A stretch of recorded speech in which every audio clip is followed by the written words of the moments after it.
मी Shweta Sadanand Joshi. Shweta YouTube चॅनलवर तुम्हा सर्वांचे खूप खूप स्वागत आहे। आज मी तुमच्यासमोर सामान्य ज्ञानाची एखादी एक छोटीशी व्हिडिओ मी तुमच्यासमोर घेऊन येत आहे। म्हणजे आता सगळीकडे पाऊस पडतोय, शाळा सुरू झाल्या आहेत आणि आपण शाळेत असताना आपण खूप साऱ्या युक्त्या शोधून काढायचो, ज्याला आपण ट्रिक्स म्हणतो।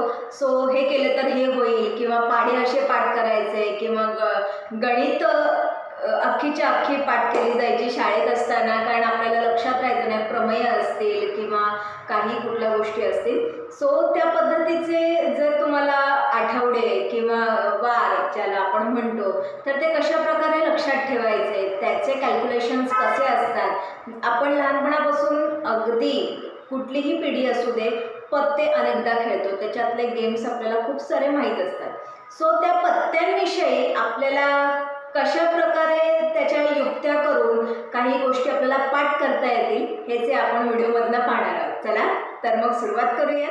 हे शाळेत शिकवायलाच हवे। 52 पत्ते म्हणजे 52 आठवडे।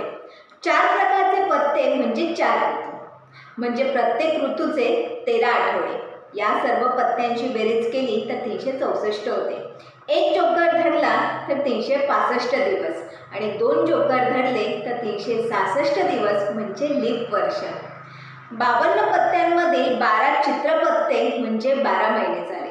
लाल आणि काळा रंग म्हणजे दिवस आणि रात्र। आता पत्त्यांचा अर्थ समजून घेऊयात। दुर्री म्हणजे पृथ्वी आणि आकाश, तिर्री म्हणजे ब्रह्मा, विष्णू आणि महेश, चौकी म्हणजे 4 वेद, अथर्ववेद, सामवेद, ऋग्वेद, यजुर्वेद, पंजी म्हणजे पंचप्राण, प्राण, अपान, व्यान, उदान, समान, छक्की म्हणजे षडरिपू, काम, क्रोध, मद, मोह, मत्सर, लोभ, सत्ती म्हणजे 7 सागर, अठ्ठी म्हणजे 8 सिद्धी, नववी म्हणजे 9 ग्रह, दशी म्हणजे 10 इंद्रिये, गुलाम म्हणजे मनातील वासना, राणी म्हणजे माया, राजा म्हणजे सर्वांचा शासक, एक्का म्हणजे मनुष्याचा विवेक, समोरचा भिडू म्हणजे प्रारब्ध।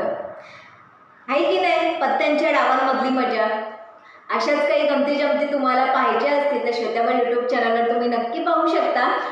गणिताची सूत्र कशी पाठ करायची यावरची सुद्धा मी एक व्हिडिओ बनवली होती, ती मी इथे आय बटनमध्ये टाकते आणि ती सुद्धा तुम्ही नक्की पहा। म्हणजे गणितांची सूत्र उखाण्यांमधून कशी पाठ करायची ही एक मला छान माहिती मिळाली होती आणि ती मी तुमच्यासोबत नक्की शेअर केली होती। ती व्हिडिओ तुम्ही नक्की पाहू शकता। आणि पत्त्याचा डाव खेळताना आयुष्याच्या डावाचा अर्थ जर तुम्ही समजून घेतलात तर जगणे नक्कीच सोपे होते। त्यामुळे आयुष्यात मनमुरादपणे जगायला शिका, जे हवं ते करा आणि जे पाहिजे ते साध्य करायला नक्की शिका। धन्यवाद।